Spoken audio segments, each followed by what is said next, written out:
যাদের উপরে কুরবানি ওয়াজিব, প্রাপ্ত বয়স্ক, সুস্থ মস্তিষ্ক সম্পন্ন, পাগল না, প্রত্যেক মুসলমান নরনারী মুকিম ব্যক্তি যে 10 জিলহজ সুবে সাদিক থেকে 12 জুলহজ সূর্যাস্ত পর্যন্ত, সূর্য ডোবা পর্যন্ত সময়ের মধ্যে প্রয়োজনের অতিরিক্ত নেশাব পরিমাণ সম্পদের মালিক হয়।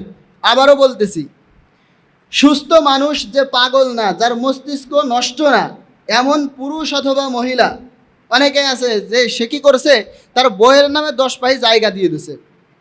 এবার সে বলতেছে আমার কোনো টাকা নাই, সে তার বইয়ের নামে ব্যাংকে অ্যাকাউন্ট করছে, সব টাকা ওইখানে রাখছে, বলতেছে আমার তো টাকা নাই, আমি টাকা পাবো কোন জায়গা, আর মনে করতেছে তার উপরে কুরবানি ওয়াজিব না।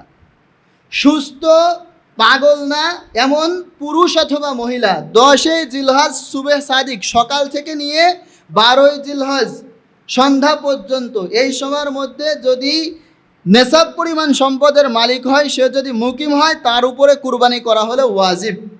এবার নেশাব কি? 7.5 ভরি স্বর্ণ অথবা 52.5 ভরি রূপা।